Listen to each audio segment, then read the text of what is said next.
Bruin Inc. is now syndicated on SeriousWriter.com. See them at SeriousWriter.com for resources, articles, videos, topical classes, and now a podcast, the Bruin Inc. Podcast, because we're syndicated on SeriousWriter.com.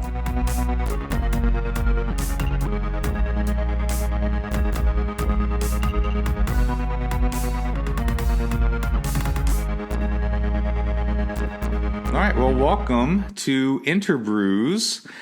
This is Britt Mooney with Brew and Inc. Podcast, and I have with me today Zena Lowe.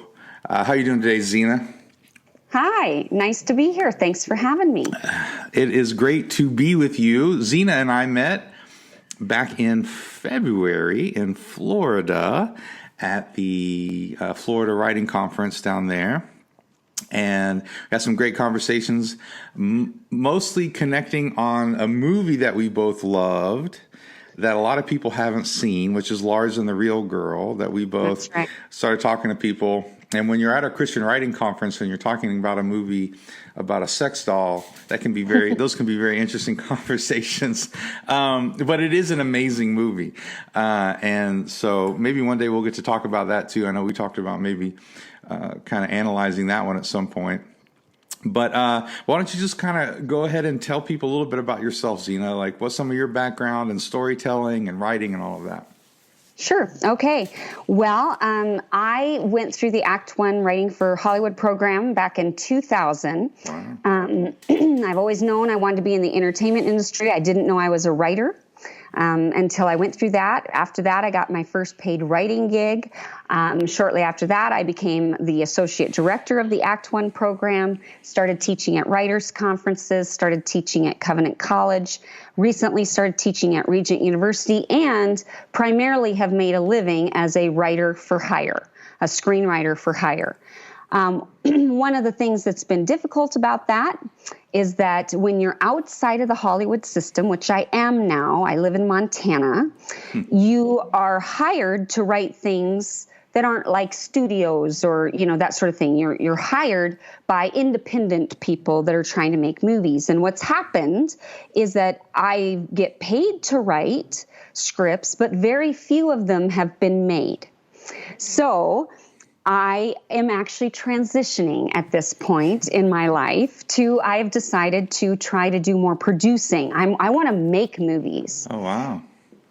So I'm redoing my website. I'm redoing all of that stuff. I'm optioning my very first script as a producer that somebody else has written that we hope to make next summer. This is all just happening right now. I'm very excited, but and then I'm hiring a couple of students to write ideas that I have. So I'm hoping to pass that on. Like now I can pay other people to practice their skill and that sort of thing, but hopefully get some movies made. So it's a very exciting time. That is awesome. Yeah, and that is new to me, as far as new news to me, that you're looking at making some of these movies, and that's really cool. And as far as with all the resources that people have today, that's something, if you know what you're doing, then it probably doesn't matter as much where you are, right? You can do that from Montana as much as from anywhere, maybe. I don't know. Does some of those connections matter still? Well, yes, the connections do matter, which I have because I lived in LA for 13 years and I have really good contacts there. However, the whole industry has changed, so it used to be you had to live in LA or New York to make movies. You don't have to, it doesn't have to be that way anymore. Yeah. But to be able to distribute them, to be able to do something with them, you have to have certain connections, which thankfully I do. But I'm actually going to be making movies right here in Montana. Yeah. We have a great film community here, and it's low budget, independent filmmaking, and I'm super excited about what we have going on. That's awesome. Well, today we are going to talk about something that I know is important to you, and I have actually talked about it on my Instagram. I have a series of videos on revising, but is the concept of show and don't tell. Now, obviously, in movies, you would think that people would show and not tell more, right? But I think it's still a problem, right? It's still a problem in movies. It's definitely a problem in books. And I think, there's something I had to learn with one of my first, major undertakings, as my editor went through and was like, why are you telling me all of this? Why do I need to know this? And it's a way to really slow down people's reading and experience of whatever story you're telling, if you're not letting them experience it somehow by showing it to them, right? So why don't you kind of talk a little bit about why it's important, like talk a little bit about why showing and not telling is kind of an important part of storytelling. Yes. Well, absolutely. So the thing is, most people, to me, it's a basic foundational tool of good storytelling, regardless of the format. You would think, as you said, that in screenplays, people would be more attuned or more adept at showing rather than telling, because it's a visual medium. So we're seeing things, therefore it seems like it's more obvious. And yet it seems to be a problem no matter what genre or rather form the story is taking place in. Novels, it's a problem, of course, but in screenplays too, and plays. In plays, it's a real problem too. So it's something that is across the board, to me, one of the most foundational aspects of getting you to the next level of writing. It's really what really makes your writing shine, and yet it seems like so few people really understand how to do it well. So I want to talk about some tricks, some tools, some things to keep in mind that can really help people cross over into the next level of their writing, because they are always showing and never telling. And that's once you get into it, once you understand how to do it, it actually is where the excitement is. It takes your own writing. It makes you more excited about your writing, because all of a sudden you're thinking about your story differently. You're thinking about your character differently, and it makes everything come alive. So I have found in my own writing, the more I've gotten adept at this, it just makes me more excited about my story. Yeah, and it makes other people more excited about the stories too, right? And that's part of it that I think for me has been helpful, is people connect with your characters more. They understand your characters more. They may not even know why. They just start saying, "Man, I really like that character. That part really made me." You start to connect emotionally with your readers or your viewers or whatever it is with your story. And they may not even know why.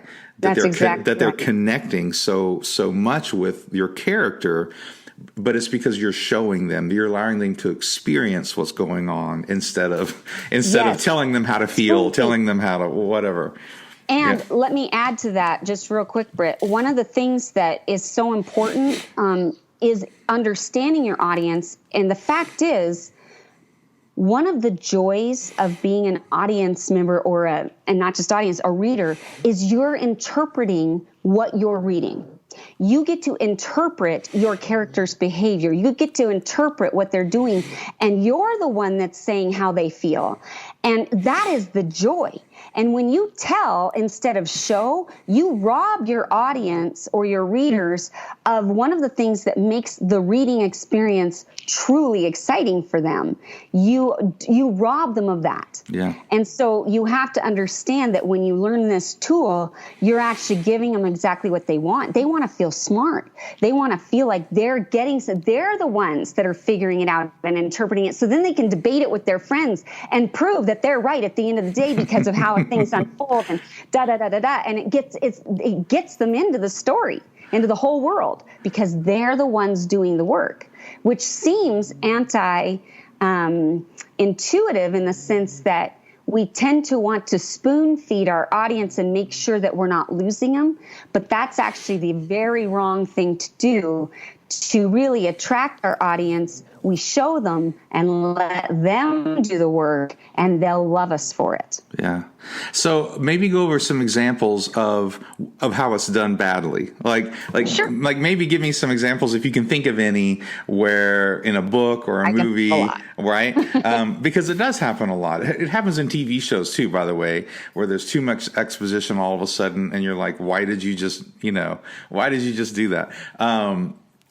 And of course, when you see it, you start noticing it more and more. Like as we do with everything, when you really get it, you start noticing it not only in your own writing but in other stuff. So, give us some examples of when it's done badly. Where it's done badly. Yeah. Okay, let's talk about one area where it's really done badly is in character relationships. And so, here's what that would look like. And this is true whether it's a screenplay or a novel, but you're writing a chapter or you're writing a scene, and one character has a relationship, say, with their sibling, and the writer will actually write if it's a screenplay, they'll write in the action line. Emily has a toxic relationship with her sister, Gertrude, who demeans her every chance she can get. And then they'll go into dialogue. That is a classic example of telling rather than showing. So what you would want to do is find out how you can show me that as the writer. So instead of telling me that they have a toxic relationship, what kind of scenario can I create where I see them both behaving in a way where it reveals toxicity? Or if one of the characters demeans the other, what situation can I put them in where that is brought out, where the other character demeans them? So now I have to think differently and be more creative in that scenario, but I'm creating a scene rather than telling.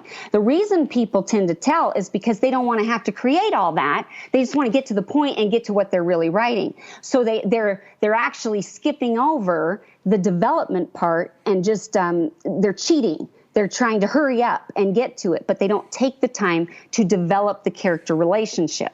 This is true in novels. Anytime you see in any kind of novel where somebody's short-circuiting by not creating a scene where whatever it is they're describing is shown or comes to pass, and rather they just say clippity-clip, even if it's an emotion, she's really upset, she's sad, she's happy, she was so excited, she was so excited to hear this news. No, don't tell me she was so excited. Show me what behavior does that character engage in that the audience can then interpret that behavior as wow, she's excited. Does that make sense? Oh, absolutely. And I think a reason why it's kind of lazy, you didn't use this word, but I'm using the word lazy, right?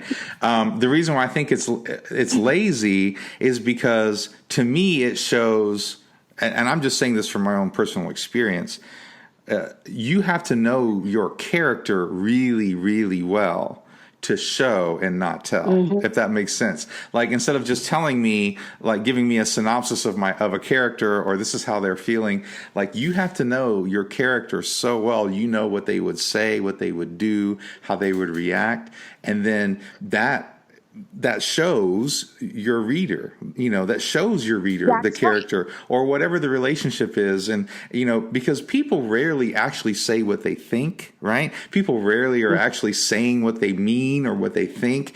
And so that's more like real life, and that's more like real people's experience. Most people don't show up and go, I'm really upset today because this happened to my dog this morning, right? They show up and start chewing, you didn't turn this in, you little screwball or whatever.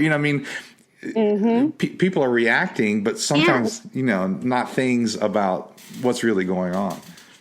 Well, and here's the other thing about that is that really what people are doing when they cheat like that, they're robbing themselves of gems, like absolute gems. So let me give you an example. Good. I was recently critiquing a novel, great premise, excellent premise in this novel. It's a historical fiction for kids about Riley McStevens cabin boy. And he's how he's sold into indentured servitude, and then he works his way up and ultimately becomes the captain of a pirate ship. So over the course of the series, great idea, love the premise.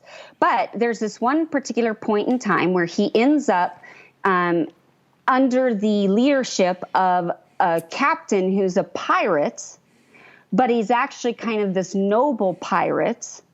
And as the two of them are walking through the ship, there's all this exposition being given to Riley.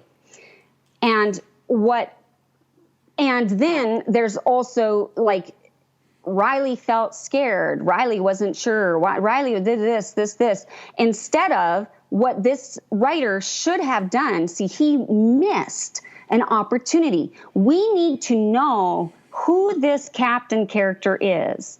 And we do that by, just as they're walking through the ship, how other characters react to him.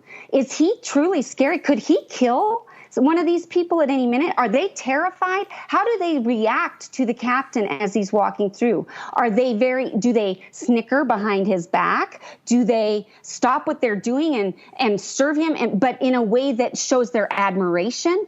Show me how the characters react to them as they're just walking through, and whatever the dialogue these two characters are having, we insert these moments where we see the other shipmates reacting and how they react to the captain, and all of a sudden we know who that captain is, whether he's bad and evil, or whether he's noble but complex, or whether he's got a strange sense of justice. I get to show all of that without ever telling my audience anything, and it's brilliant, right? And then Riley also gets to pick up on that. He's getting to know who the captain is by how these other characters are, which is also going to reveal to us however Riley then reacts to the captain reveals something about Riley's character instead of the writer telling us how Riley's feeling inside.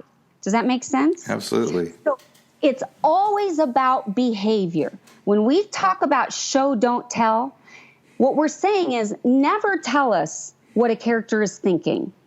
Show me what they're thinking by how they behave. Never tell us how a character is feeling. Give me a behavior that will allow me to interpret the feeling that he's feeling. Never tell me how they're thinking. Never tell me what they're feeling. Never tell me what's going on inside of their head if you can help it.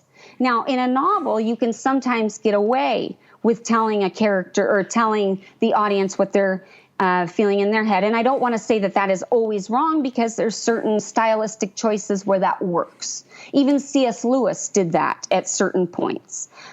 So there's certain situations in which that can work. That never works in a screenplay, ever. And if you're writing a screenplay, you can never do that, because we can't see inside the character's head. In a movie, we're just getting the visual of what's happening, so you have to describe their behavior and allow the audience.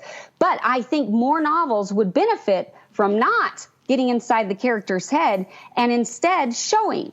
So, for example, if you needed to share something that was inside the character's head, that's when you often need to create another character that can be in dialogue, so that other person can get their thoughts out of their head. But the difference is they can't just be like a prop there for the other one to pontificate and get those thoughts out. There has to still be character development, relationship, discoveries being made, so that the character is even discovering what's inside their head, even as the audience is. It's like if it's in the moment where they're like all of a sudden figuring out why they're so pissed off at so-and-so, now it doesn't feel spoon-fed and like telling, because we're discovering it right when the character is, if that makes sense. Absolutely. Well, and the strength of that, as we said before, is you're putting people in the scene. You're putting people in the experience. They're experiencing all of that with the main character, and that and that leads them to like the character, they relate to the character, all of those things, which again, they may not even consciously know how and why you're doing it. I think one way that as an author, when I do it well, and I think I'm trying to get better at it, is even when we do show the thoughts of the character, we have to make sure those thoughts aren't telling either. In other words, like I'm not using that person's thoughts to give more exposition. I'm using that person's thoughts to show me more about the character, maybe misinterpret what another character is doing, which tells me about that character. You see what I mean? Like every detail from what you're saying, every detail should be telling me something or showing me something about a character. Every detail should be showing me what the character notices when they first walk in the room, all of these things. As an author, I have to be I don't have to be, but I'm trying to be more and more conscious of that. I'm not just giving details, right? That's right. Okay, so here's a great example of this. Have you seen the movie Unforgiven? Oh, yeah, absolutely. Okay, Beautiful so here's one of the primary tools that we can use to show and not tell. It's the beautiful tool of contrasting, all right? We contrast one character to another to reveal character.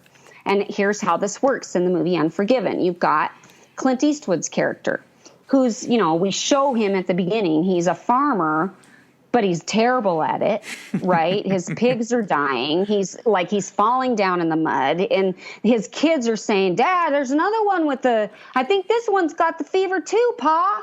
Right? So right. Terrible farmer. All right. And then this kid rides up and says, are you Edward Money, the roughest, toughest, meanest son of a gun west of the Mississippi, the one that killed women and children and da-na-na-na-na-na? Are you that Edward Money? And he's like, I ain't like that no more, right? That's what he keeps saying. I ain't like that no more. So, but it makes sense why that character would say those things about him.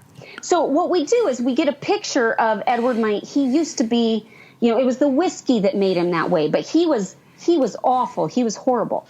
Now we contrast that. There's another character, Gene Hackman. He plays Little Bill. He's in charge of this town where these prostitutes have been cut up. One of the prostitutes has been cut by a patron and never got justice. Her face is trashed. So the prostitutes want justice. They put out a reward for anybody who brings in these two cowboys that did this to the girl. And Little Bill is in charge of this town. Now, what happens is word gets out. This kid has approached Edward Money because he wants to go collect this reward, and he wants the roughest, toughest son of a gun to come with them to help him do it. And there's other people that are answering the call to this reward. One of these guys we meet in a train, and his name is English Bob. And English Bob talks in a very proper accent, and he starts saying things on the train about how, why wouldn't anyone want to assassinate a president? People should assassinate presidents. They shouldn't assassinate monarchy because, of course, monarchy is, stately, but a president who really cares, he's insulting the people. And so we contrast with this really rough and tough guy you would not want to meet on the street. English Bob looks pretty prim and proper and soft, and this rough, toughian guy, he's like, you better watch what you're saying, mister. I'll teach you a lesson. And then his buddy elbows him and says, shut up. Don't you know who that is? That there is English Bob. And all of a sudden, you see this tough guy get scared, and he says, that true, mister? You English Bob? And English Bob says, how about we settle this like gentlemen, and we'll have a shooting contest of birds, and whoever kills the most in 10 shots, the other one pays him whatever. So we contrast characters. So what do we know about English Bob? How bad is he? He's got a reputation. We find out he killed Chinamen for the railroad. Like, he's a bad person, right? So you're contrasting, though, by showing this really rough guy that nobody else would mess with, who's afraid of Little Bill, of English Bob. But then you take little Bob to this town where little Bill is. And at this point, you think nobody's as bad as English Bob. But then when English Bob finds out little Bill's in town, Gene Hackman's in town, he gets scared of little Bill.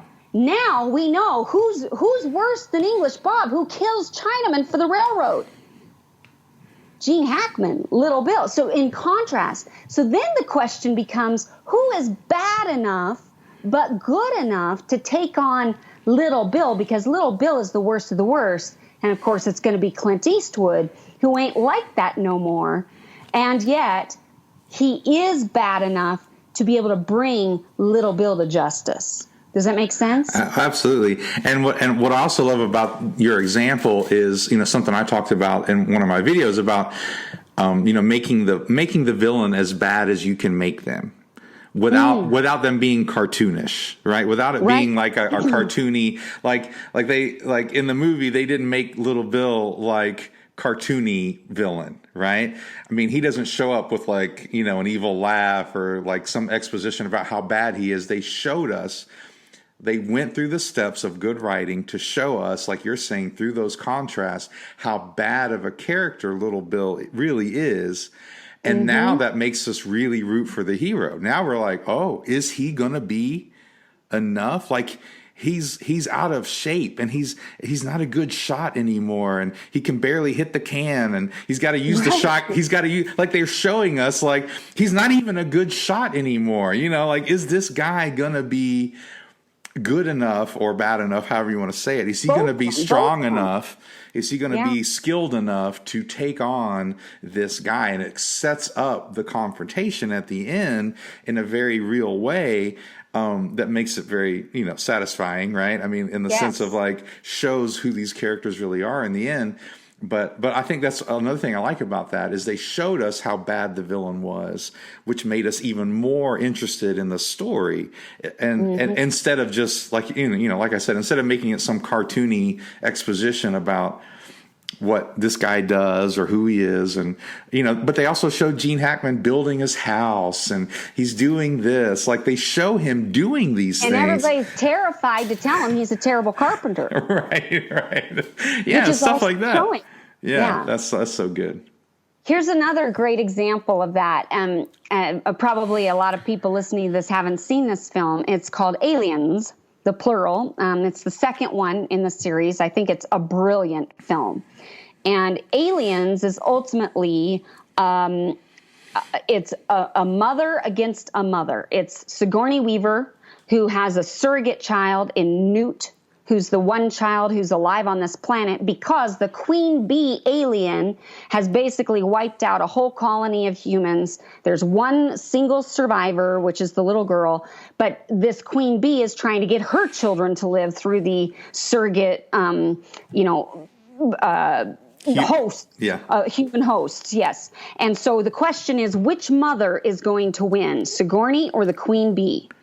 So at the end of the film, right before the climax, they escape the planet. Sigourney Weaver has torched all of the cocoons of the queen bee. She gets on the little plane to go up to the big plane. She's got, and so far there's four of them that are alive. There is her love interest who's in a coma but alive. There is the droid that she didn't trust at the beginning of the film, but he's earned her trust now. And then there's the little girl and there's Sigourney. So they get back to the thing. They think they're safe. And she turns to the droid and says, "You did good." She's praising him because she thought he was going to leave her, but he didn't. And she turns to him, gives him that praise. And there's this moment, it's a beautiful moment. And then all of a sudden he's stabbed right through the chest. The alien has hitched a ride. She picks him up into the air. And so this is beautiful storytelling that nobody thinks about. But as he's being picked up into the air, Sigourney Weaver is holding his hand and holding on to him until he's too far out of reach. Not because she thinks she can save him. He's a goner. But because that's what heroes do. They don't run. right? She doesn't run in the face. She doesn't go freak out like the alien stabs and she go, ah! She stays by him as he is about to be ripped in half, and she still holds his hand until she can't anymore, and then he's ripped in half and tossed aside. And then even then, now the queen bee turns to face her, and the queen bee turns to face the little girl, gets the sights, and Sigourney Weaver says, no, here, and she says, run to the little girl. Well, I'm showing my audience, even at the end of the film, this is heroism. She's risking her life, even to that last moment. She will die before she'll let anything happen to that little girl. We're still showing her heroism. Mm-hmm. And it's brilliant because people aren't thinking about showing character at the end, but that's how you do it. It's a brilliant demonstration. Once the little girl is safe, then she runs and has to escape the alien. And then there's more exciting things that happen that I won't talk about right now. Epic battle. But the point is, even that moment where she's holding his hand and when she's saying, no, here, run. It's all heroism. We're showing true qualities of a hero, which is sacrifice, self-sacrifice, compassion, not running away. And is she afraid? Yeah. She's terrified, but she's having heroic qualities, which we show through action, and it's brilliant. Well, and what makes it brilliant, too, and important, especially for those of us like myself who love to write those kind of stories, is that when you get into those action scenes, like now we really care about Ripley, right? So now we are really on her side, right? She's cared about this guy. She's protecting she's been through all this, but you're still giving the audience and or readers, whoever, you're giving them reasons to really get on the hero's side. And so then in moments of action, you're emotionally invested. And I think that's what happens with a lot of action movies or even books I read where they, we like to write action. It's fun and people are getting their heads cut off and there's, swords. But if there's no emotional investment in a character, it just gets really boring really quickly, I think, even to people who like those kind of things. And so I think that's another reason why you have to do those things for your readers. So then when they do come up to the conflict, like at the end of Unforgiven, like at the end of Aliens, you're emotionally invested. Because we also saw with, what was it, Money? What was his Edward name? Money. Edward Money. We also saw the way he treated the prostitutes. We also saw the way he treated the young man and his friendship with Morgan Freeman's character, and then what that does to him at the end. I mean, like they were showing us all through the movie, right? His character and his struggles, and so by the time we get to the end, right? I mean, we've done all that building of these characters, and it makes those confrontations and those climaxes just that much more important. Because we're emotionally invested. Yes, we're emotionally invested.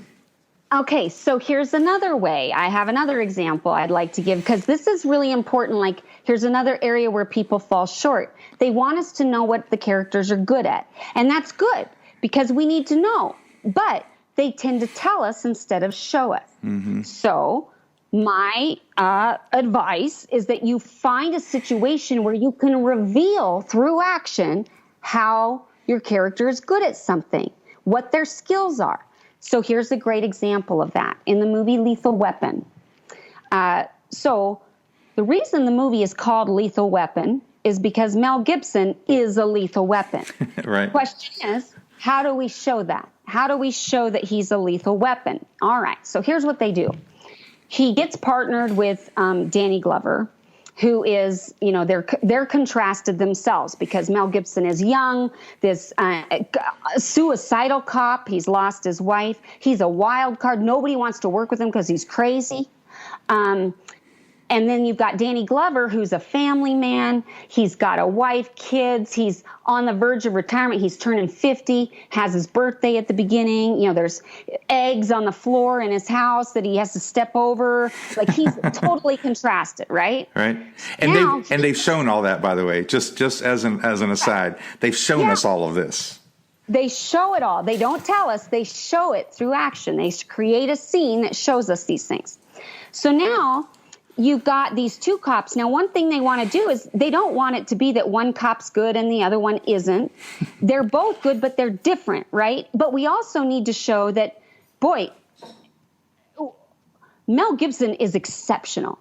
How do we show it? So here's how they do it. And they're also, by the way, showing all this other stuff, too, the contrast between the characters. So Danny Glover, Mel Gibson, after they get partnered together, he asks him, what do you shoot? And so Danny Glover proudly displays his weapon, and Mel Gibson takes it, handles the weapon well, and gives it back and says, yeah, this is a good one. A lot of old-timers like this. Old-timer? Who you call an old-timer? So now Danny Glover gets to prove how good he is, and they go to a shooting range.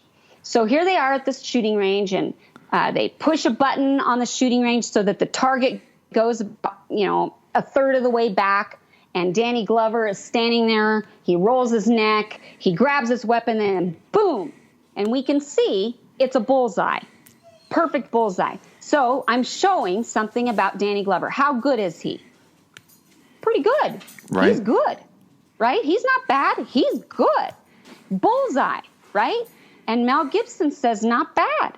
So then Mel Gibson hits the button that makes the target go even further back. And it keeps going, and it keeps going, and it keeps going, and it keeps going. And he's kind of waiting. And then to show us how far the target back is, Danny Glover is squinting, like he can't even quite see the target. It's so far back. And then finally, it goes to the end. It can't go any farther. The button stops. It's as far back as it can go. And Danny Glover goes, boom, boom, boom, boom, boom, boom, boom, boom. Hits the button, and now the target like it's nothing. Forward. He's just like, la, la, la, la. Just boom, boom, boom, boom, boom, boom, boom. So we wait. Now the target is coming up. We can't see it because of the wind, but it's coming up close to us. And at the very last second, it swings forward, and we see that out of his eye, Mel Gibson has made two eyes and a smiley face. And he says to Danny Glover, have a nice day, and he walks off. How brilliant is that? We've just shown Danny Glover is great, and Mel Gibson is exceptional. Right. But it worked, and it accomplishes something in their relationship, too, because now all of a sudden, Danny Glover, he respects him for that. There is respect. He understands this guy is exceptional.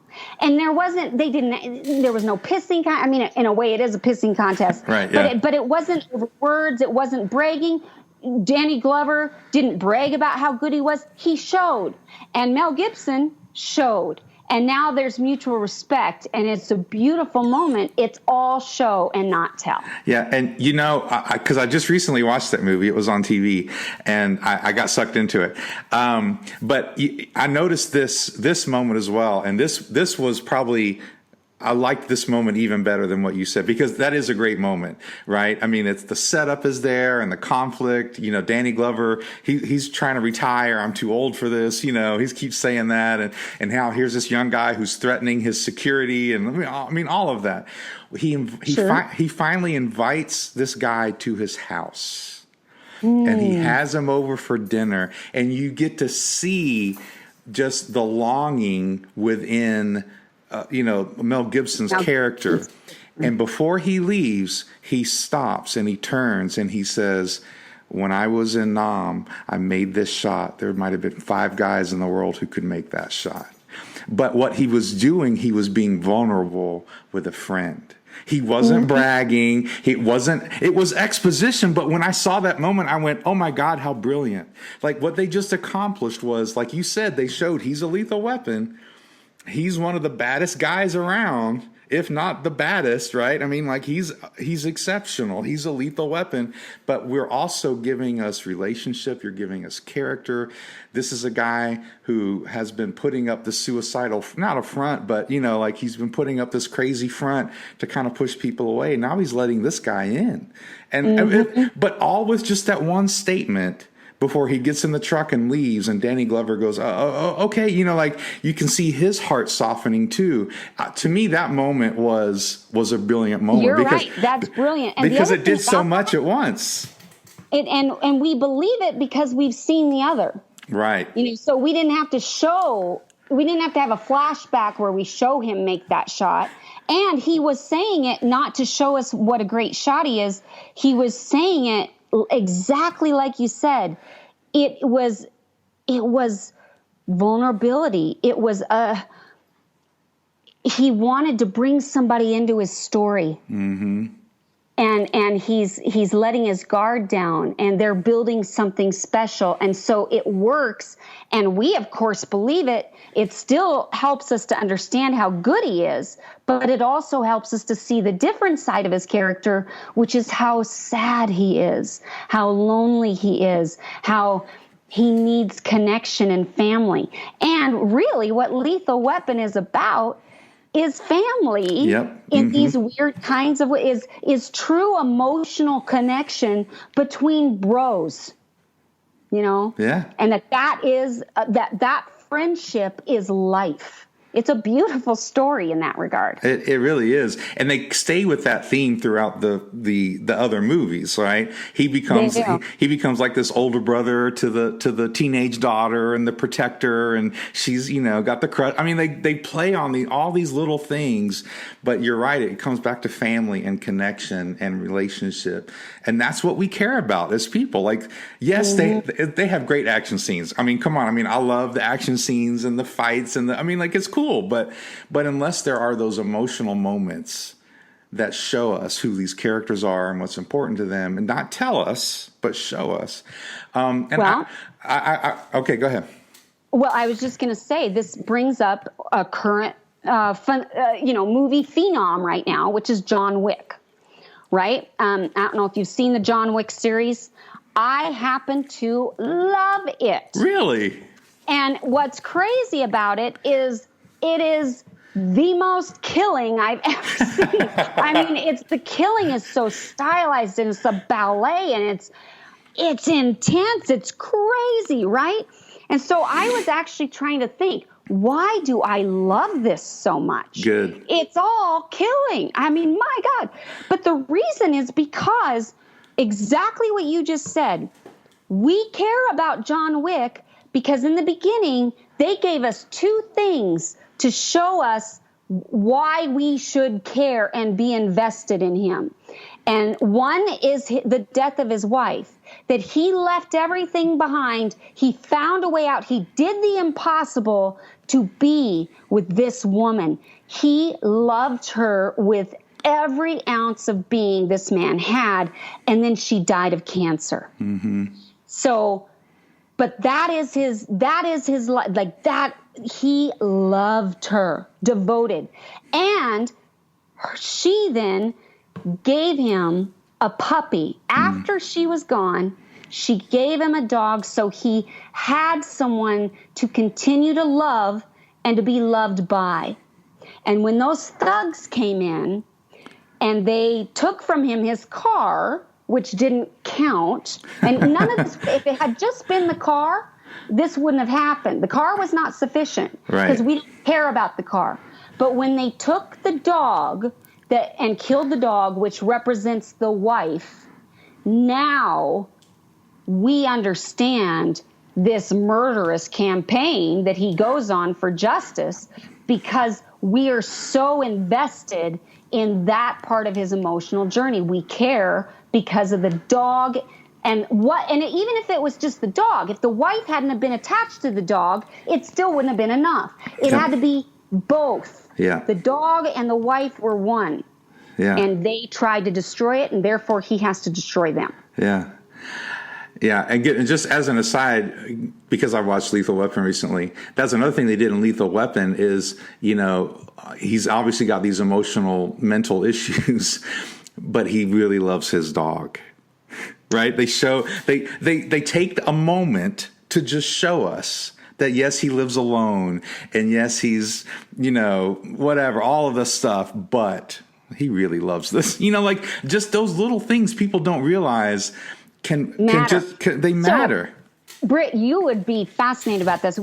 Before we started the podcast here, you and I were talking about reading scripts and how sometimes the scripts change from the movie. Right. Well, Lethal Weapon is one of the scripts I use for my students because in the script version of Lethal Weapon, there's a scene where we get introduced to Riggs, who is Mel Gibson's character, when he goes down to the docks, and there's these 4 dock workers who are torturing this collie, this dog. And they're shaking up cans of beer and opening it and spraying the dog in the face. They've got the dog tied up and they're torturing it. And so Riggs literally goes and sits down with them, really unsuspecting. And and then he starts talking to the dog in the script. He's like, "What's that? You think this one's a fat duck? Oh, you think this one's, gotcha. Yeah, he really doesn't like you. And he starts interpreting to these thugs what the dog is saying. And so of course they're going to be, you better watch your mouth, mister. Oh, what's that? You want me to break the big one's arm and dislocate the other one's knee? Okay, I'll do that. And mister, look around, it's 4 against 1. Yeah, it's not going to be a very fair fight. And then, of course, the guys attack, and he gets them all, and so, and at the end of that scene, he does what he set out to do, which is to free the collie. But once he frees the collie, the dog follows him, and he's like, "Go on, get out of here, go on." And then the dog won't go, and he's like, doggone, fine, come on. And as they're walking away, he's like, "So, what's your major?" Having this conversation. But what I love about that's how he acquires that dog. That's awesome. But it doesn't make the movie. Mm-hmm. It's in the script, but it doesn't matter because he already has this relationship then with the dog. But he's rescued the dog from being tortured. Yeah. Showing who he really is. And even though he might be a little crazy, that's playing into this good guy thing where he's having a conversation with a collie, really cute dog with Lassie. So as we're kind of getting close to the end of our time, I did want to talk a little bit about dialogue and showing and telling, because in scripts, that's where a lot of telling ends up happening, right? A lot of exposition happens in dialogue. I mean, yes, you can do the narrator thoughts that they do sometimes in movies and TV shows, which is kind of cheating. Or sometimes there's the prologue, which can work, but I think you got to be really careful with that prologue where you're giving me this backstory. But I think a lot of times that exposition that is telling and not showing happens in dialogue because there's not a whole lot of other places to put it, especially in a screenplay, right? So how can people use dialogue? I think we've given a couple examples, but how can people use dialogue to effectively show and give information and not tell?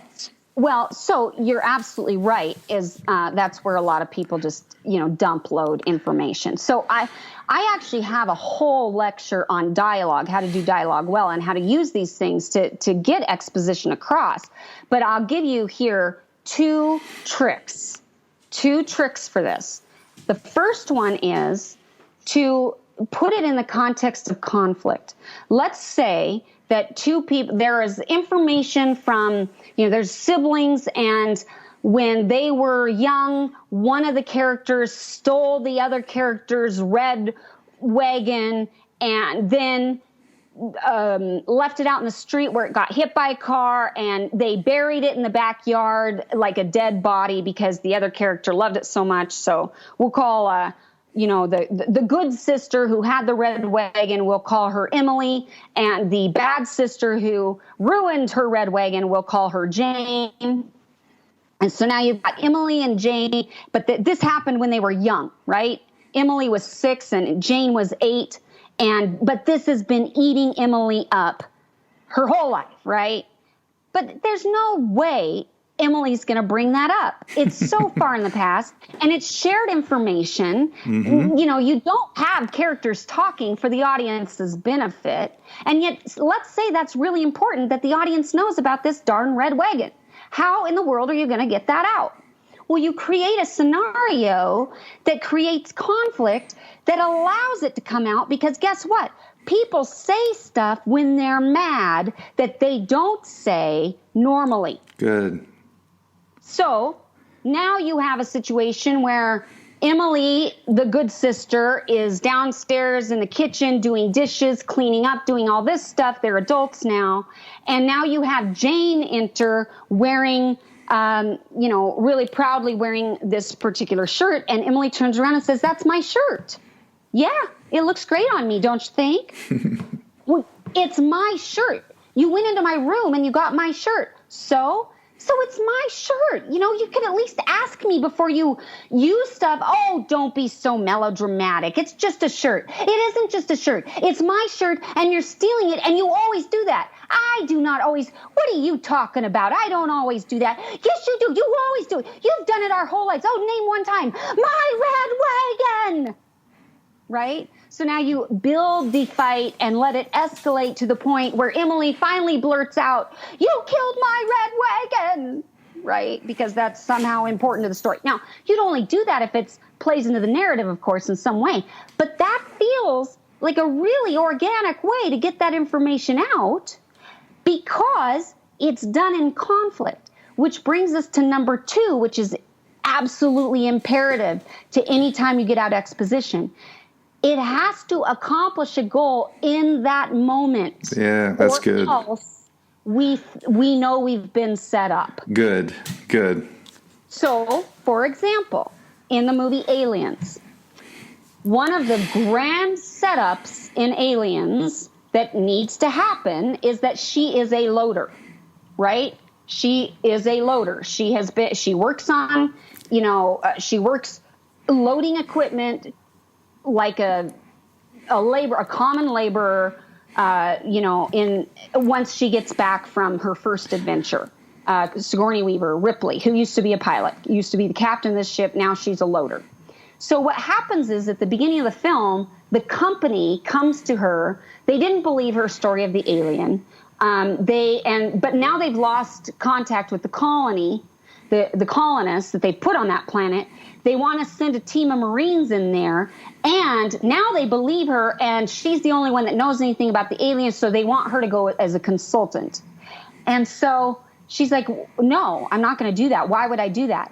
And so he uses this information. He says, "Yeah, so I understand that you're working on you're working on the docks now, and you work a loader." "Yeah, so." "Oh, no, I mean, there's no shame of it, and I know it's the only job you could get." And then he twists that around. He says, "What if I told you I could get you reinstated as a flight officer?" So that's a setup. That's very crucial information, that she's working as a loader. It's the only job she can get. It's, manual labor.